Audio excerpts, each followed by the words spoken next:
Sa ngalan ng Ama, ng Anak, at ng Espiritu Santo, Amen. sumainyo ang Panginoon. At sumaiyo rin. Mga kapatid, aminin natin ang ating mga kasalanan upang tayo maging marapat gumanap sa banal na pagdiriwang na ito. Inaamin ko sa makapangyarihang Diyos at sa inyong mga kapatid na lubha akong nagkasala sa isip, sa salita at sa gawa, at sa aking pagkukulang. Kaya isinasamo ko sa mahal na Birheng Maria, sa lahat ng mga anghel at mga banal, at sa inyong mga kapatid, na ako'y panalangin sa Panginoong ating Diyos. Kawaan tayo ng makapangyarihang Diyos, patawarin tayo sa ating mga kasalanan, at patnubayan tayo sa buhay na walang hanggan. Amen. Panginoon, kaawaan mo kami. Panginoon, kaawaan mo kami. Kristo, kaawaan mo kami. Kristo, kaawaan mo kami. Panginoon, kaawaan mo kami. Panginoon, kaawaan mo kami. Manalangin tayo. Ama naming makapangyarihan, ang iyon nawang kagandahang loob ay manguna at sumubaybay sa aming pamumuhay ngayon at araw-araw, upang kami itaguyod sa paninindigang gumawa ng kabutihan sa pamamagitan ni Jesucristo kasama ng Espiritu Santo magpasawalang hanggan. Amen.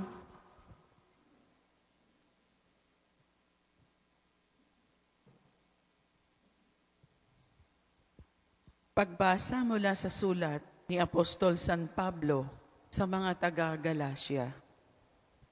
Mga kapatid, makalipas ang 14 na taon, muli akong pumunta sa Jerusalem na kasama sina Bernabe at Tito. Nagbalik ako sapagkat ipinaalam sa akin ng Diyos na dapat akong pumaroon. Nakipagpulong ako ng sarilinan sa mga pangunahin sa simbahan at ipinaliwanag ko sa kanila ang mabuting balita ng kaligtasan na ipinangangaral ko sa mga hintil. Ginawa ko ito sapagkat ayaw kong mawala ng kabuluhan ang aking pagpapapagal sa nakaraan at sa kasalukuyan. Sa halip, kinilala nila akong hinirang ng Diyos upang mangaral ng mabuting balita ng kaligtasan sa mga hintil, tulad din ng pagkahirang kay Pedro upang mangaral ng mabuting balita ng kaligtasan sa mga Hudyo. Ang Diyos na humirang kay Pedro bilang apostol sa mga Hudyo, ang siya ring humirang sa akin bilang apostol sa mga hintil. Nabatid ni na Santiago, Pedro at Juan, mga kilalang haligi ng simbahan, na ang Diyos ang siyang nagbigay sa akin ng tanging kaloob na ito. Kaya't kami ni Bernabe, tinanggap nila bilang mga kamanggagawa. Pinagkasunduan namin na kami sa mga hintil at sa mga Hudyo naman sila. Ang hiling lamang nila ay huwag naming pababayaan ang mga dukha na talaga namang pinagsisikapan kong gawin. Nang si Pedro ay nasa Antioquia, hayagan kong sinabi sa kanyang mali ang kanyang ginagawa, sapagkat noong hindi pa dumarating ang ilang lalaking pinaparoon ni Santiago, siya'y sumasalo sa mga hintil. Subalit nang dumating ang mga iyon, siya'y lumayo at hindi na nakisalo sa kanila dahil sa takot sa pangkat ng mga Hudyo. At gumaya rin sa kanya ang ibang mga kapatid doon na mga Hudyo, pati na si Bernabe, na tangay sa kanilang pagkukunwari. Nang makita kong hindi sila namumuhay ayon sa tunay na diwa ng mabuting balita, sinabi ko kay Pedro sa harapan nilang lahat, kung ikaw na isang Hudyo ay namumuhay na parang hintil at di bilang isang Hudyo, paano mo mapipilit ang mga hintil na mamuhay na gaya ng mga Hudyo? ang salita ng Diyos. Salamat sa Diyos. Salmong tugunan, pumayot dalhin sa tanan, mabuting balitang aral. Humayot dalhin sa tanan, mabuting balitang aral. Purihin ang poon, dapat na purihin ng lahat ng bansa. Siya ay purihin ng lahat ng tao sa balat ng lupa. Humayot dalhin sa tanan, mabuting balitang aral. Pagkat ang pag-ibig naukos sa ati dakila at wagas, at ang katapatan niya'y walang wakas. Humayot dalhin sa tanan, mabuting balitang aral.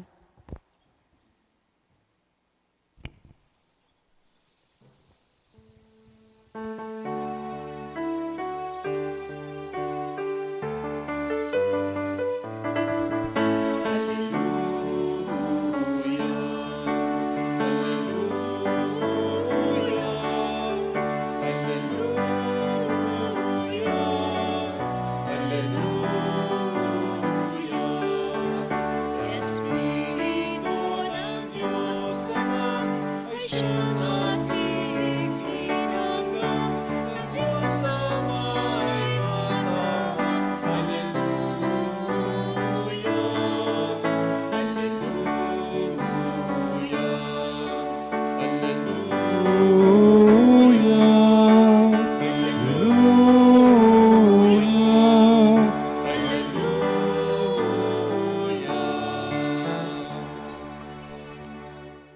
Sumayin niyo ang Panginoon. At sumaiyo rin. Ang mabuting balita ng Panginoon ayon kay San Lucas. Papuri sa iyo, Panginoon. Minsan, nananalangin si Jesus. Pagkatapos niya, sinabi ng isa sa kaniyang mga alagad, Panginoon, turuan po ninyo kaming manalangin, katulad ng ginawa ni Juan sa kaniyang mga alagad. Sinabi ni Jesus, kung kayo'y mananalangin, ganito ang sabihin ninyo, Ama, sambahin nawa ang pangalan mo. Magsimula na sana ang iyong paghahari. Bigyan mo kami ng aming makakain sa araw-araw at patawarin mo kami sa aming mga kasalanan, sapagkat pinatatawad namin ang bawat nagkasala sa amin.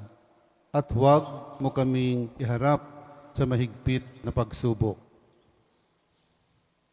Ang mabuting balita ng Panginoon. Pinupuri ka namin, Panginoong Hesukristo. Good morning. Marunong po ba kayo dumalangin? Yun pong mga panalangin nating mga ama namin, Baginong Maria, lahat po ng mga nobinaryo natin, ang tawag po doon ay formulated prayer. Formulated. May form na po siya. Pero yun po ay form lamang na dapat ganyan ang gabay natin sa ating mga pananalangin.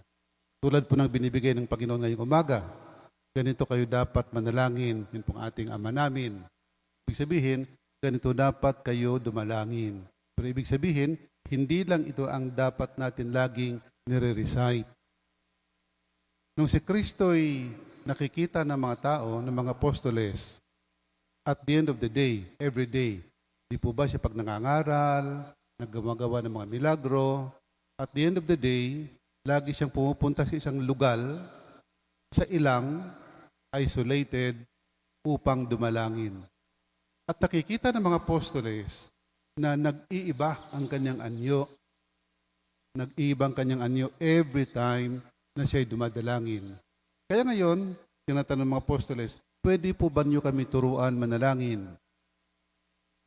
Alam ng mga apostoles kung paano dumalangin, pero hindi nila nararating yung sitwasyon.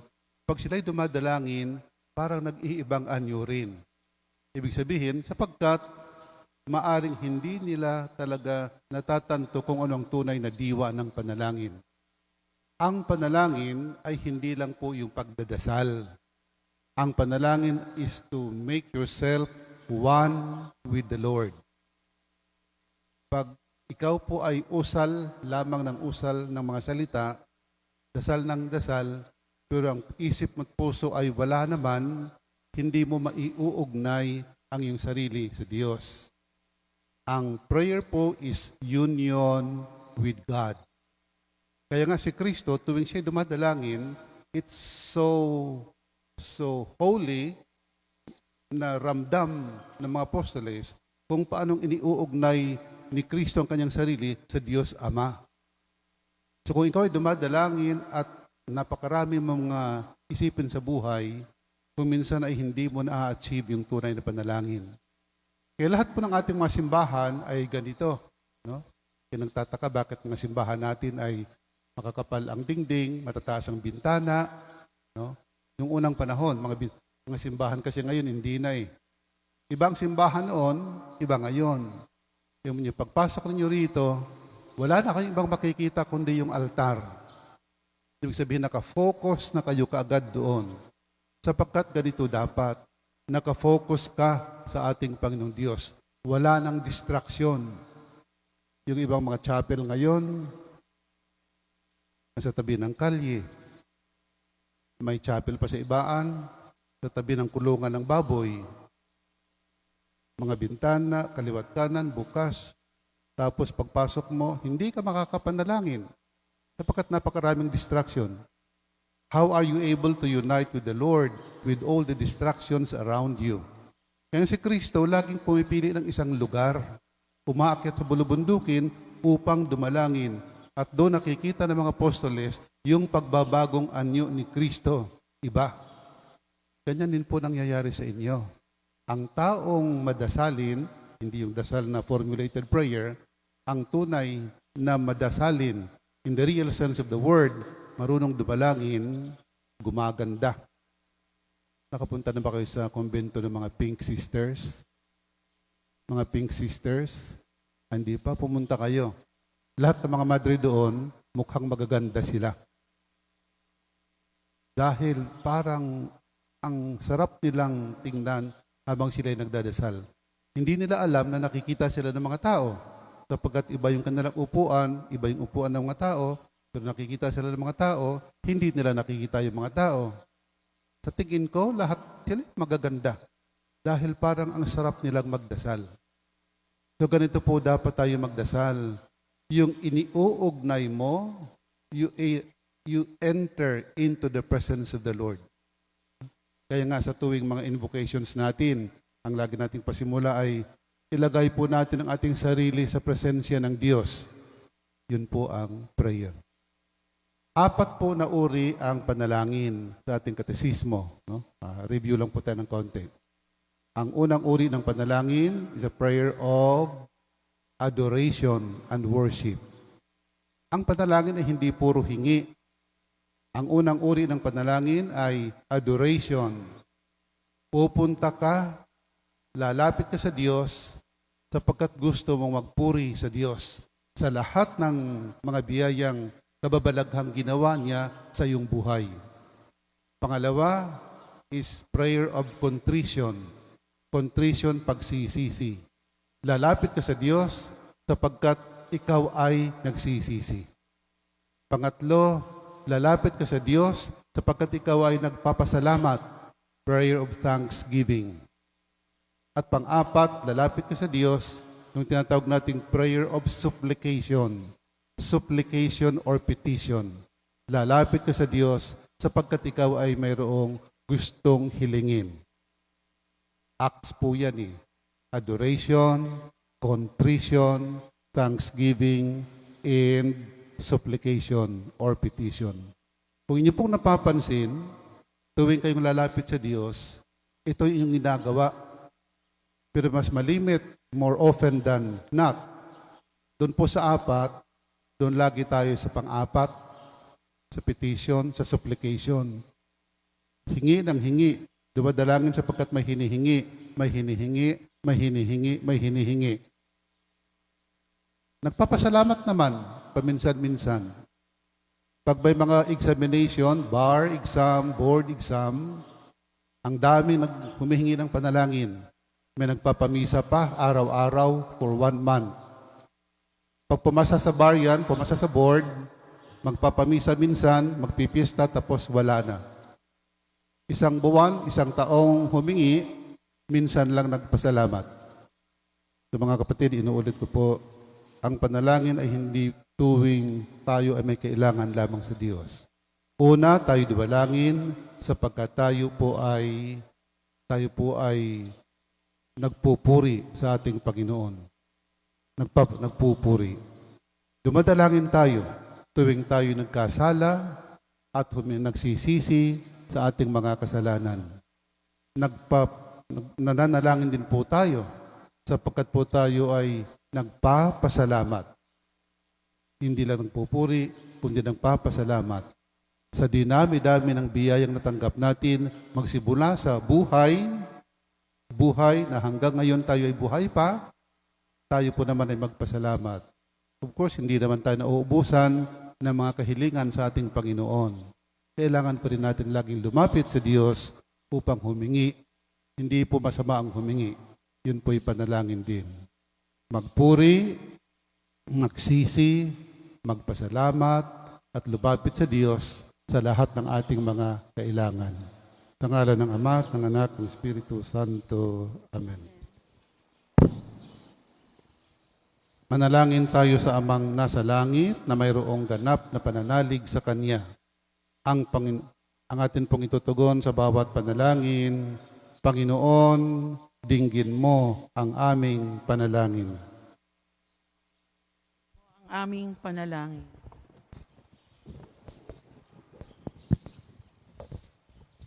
Ang simbahan sa buong daigdig naway magpahayag ng malalim na pananalig sa pagdating ng kaharian ng pag-ibig, katarungan at kapayapaan ng Ama.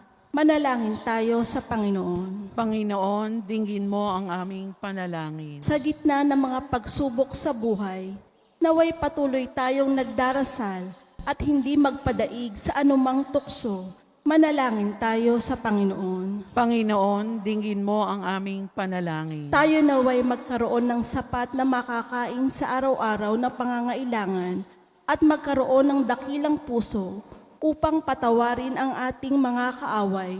Manalangin tayo sa Panginoon. Panginoon, dinggin mo ang aming panalangin. Ang mga may sakit at ang mga nakararanas ng paghihirap sa buhay, naway matulungan ng kanilang kapwa sa pagpapasa ng kanilang krus. Manalangin tayo sa Panginoon. Panginoon, dinggin mo ang aming panalangin. Ang mga yumao, naway makita ang Panginoon ng harapan sa kanyang walang hanggang tahanan sa paraiso. Manalangin tayo sa Panginoon. Panginoon, dinggin mo ang aming panalangin. Ama namin sa langit, pinasasalamatan ka namin sa iyong pakikinig sa aming mga panalangin. Tulungan ninyo kaming manalig para sa iyong pagmamahal at tanggapin ang iyong kalooban sa aming buhay. Inihiling namin ito sa pamamagitan ni Kristong aming Panginoon. Amen.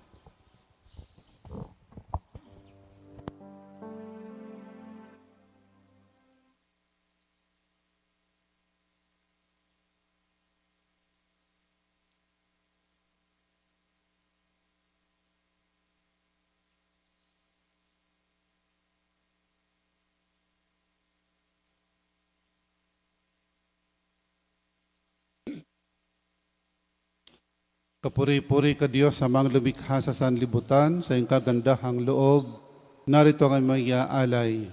Mula sa lupa't buwan ang aming pagawang tinapay na ito para maging pagkaing nagbibigay buhay. Kapuri-puri ang poong may kapal, ngayon at kailanman.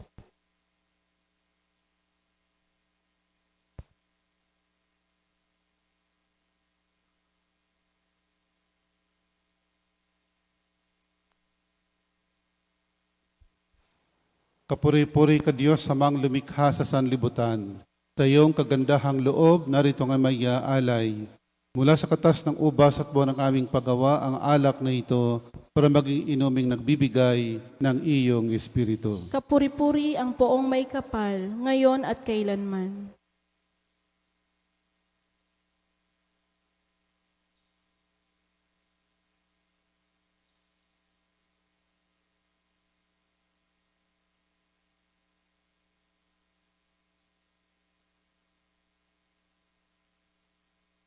Manalangin kayo mga kapatid upang paghahain natin ay kalugdan ng Diyos, Amang makapangyarihan. Tanggapin nawa ng Panginoon itong paghahain sa iyong mga kamay, sa kapurihan niya at karangalan, sa ating kapakinabangan at sa buong sambayanan niyang banal. Ama naming lumikha, tanggapin mo ang aming mga panalangin na sumasaliw sa aming paghahain upang sa ginaganap naming pagdiriwang kami makatawid sa kaluwalhatian sa pamamagitan ni Jesucristo kasama ng Espiritu Santo magpasawalang hanggan. Amen. Sumainyo ang Panginoon. At sumaiyo rin. Itaas sa Diyos ang inyong puso at diwa. Tinaas na namin sa Panginoon. Pasalamatan natin ang Panginoong ating Diyos. Marapat na siya'y pasalamatan. Ama naming makapangyarihan, tunay kang marapat kami aming pasalamatan. Pinagbibigyan mong ito'y aming maihayag, kahit na ito'y walang anumang maidaragdag sa kadakilaan na sa iyo ay likas. Sa pagpupuri namin, ang nakikinabang ay kami ring iyong pinakikiharapan sa pamamagitan ng iyong anak na minamahal. Kaya kaisa ng mga anghel ang sisiawit ng papuri sa iyo. Nang walang humpay sa kalangitan, kami nagbubunyi sa iyong kadakilaan. Santo, Santo, Santo Panginoong Diyos ng mga hukbo, napupuno ang langit at lupa ng kadakilaan mo, o sana sa kaitaasan. Pinagpala ang naparirito sa ngalan ng Panginoon, o sana sa kaitaasan.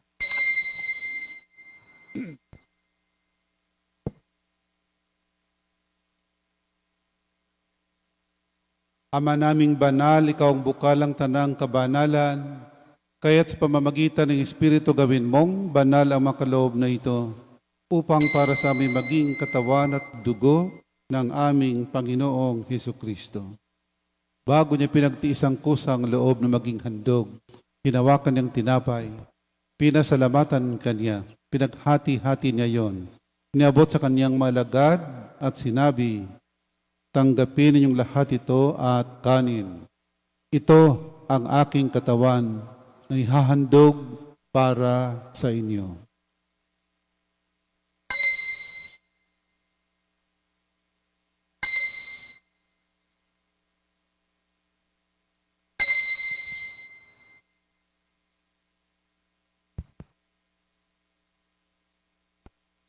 Gayon din naman, nung matapos ang hapunan, hinawakan niyang kalis, muli kanyang pinasalamatan. Niabot niyang kalis sa kanyang malagad at sinabi, tanggapin niyong lahat ito at inumin. Ito ang kalis ng aking dugo ng bago at walang hanggang tipan.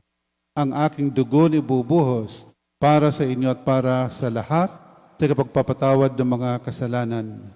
Gawin ninyo ito sa pag-alaala sa akin.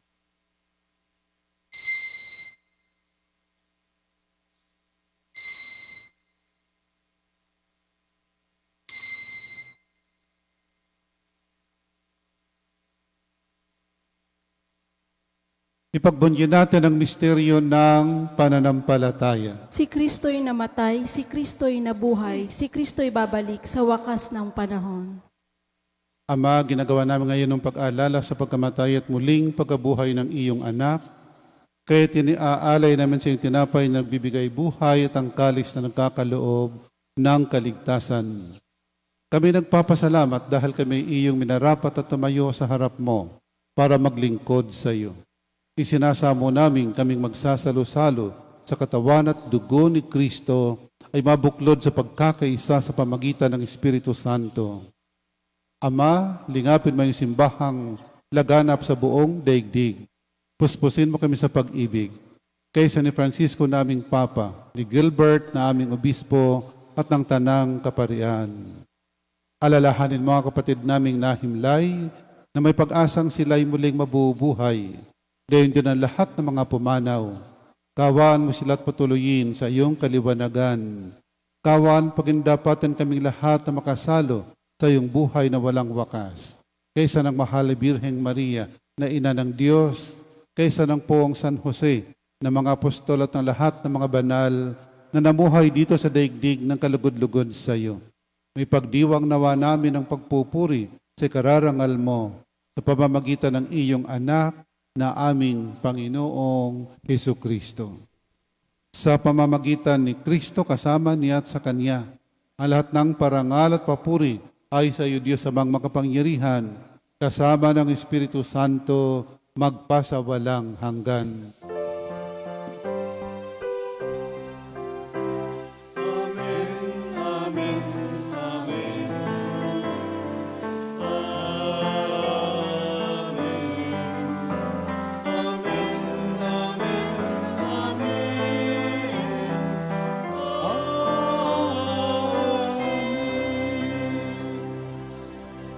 Sa tagubilin, nakagagaling na utos sa turo ni Jesus na Panginoon natin at Diyos, awitin natin ang Ama namin.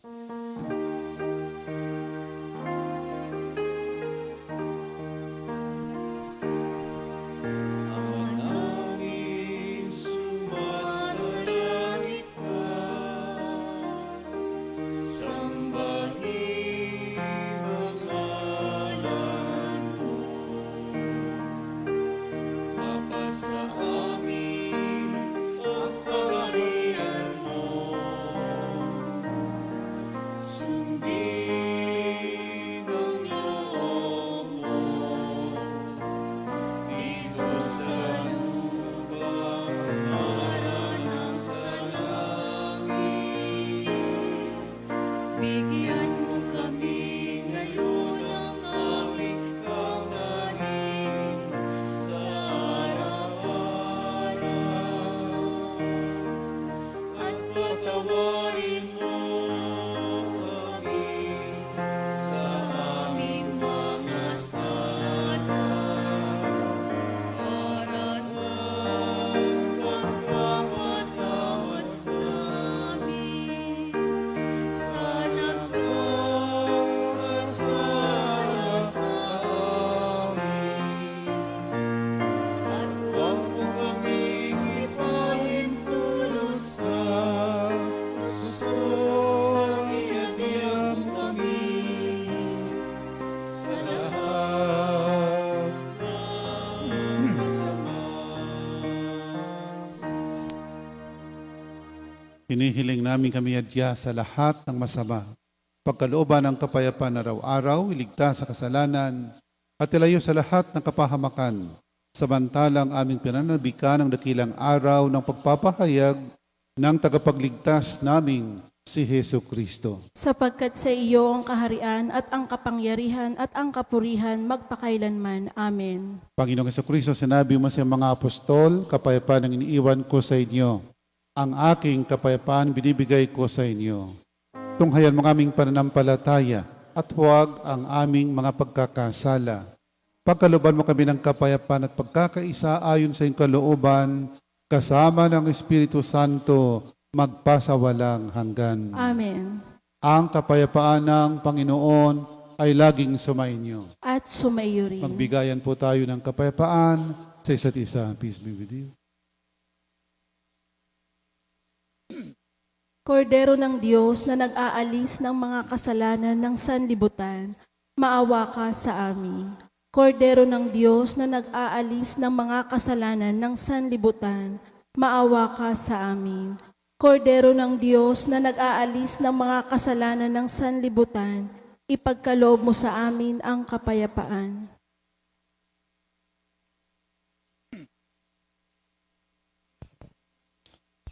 Mga kapatid, narito si Kristo, ang kordero ng Diyos, na nag-alis sa mga kasalanan ng sanlibutan.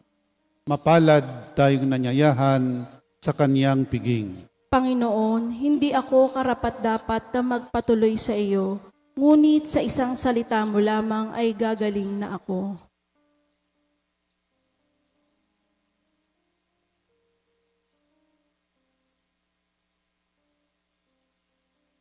Ang katawan ni Kristo. Amen.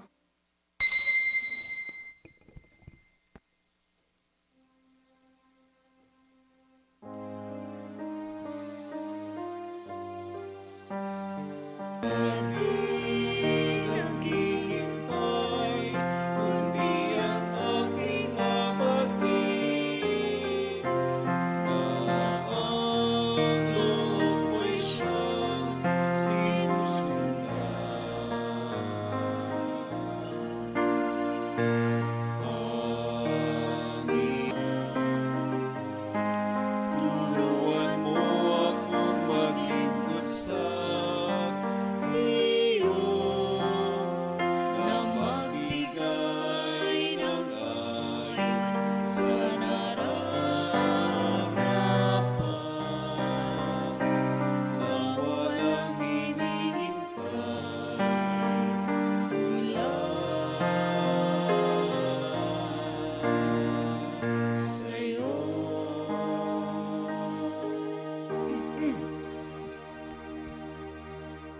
Manalangin tayo.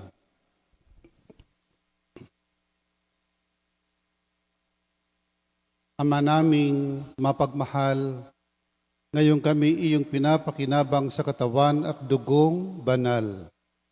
Iniluluhog namin sa dakila mong kabutihan sa tanan na kami gawin mong kasalo sa iyong buhay sa pamamagitan ni Kristo kasama ng Espiritu Santo magpasawalang hanggan. Amen. Sumayin niyo ang Panginoon. At sumaiyo rin. At pagpalain ka ng makapangyarihang Diyos, Ama, Anak at Espiritu Santo. Amen. Tapos na po ang ating pagdiriwang, humayo kayong mapayapa upang ang Diyos ay mahalin at paglingkuran. Salamat sa Diyos.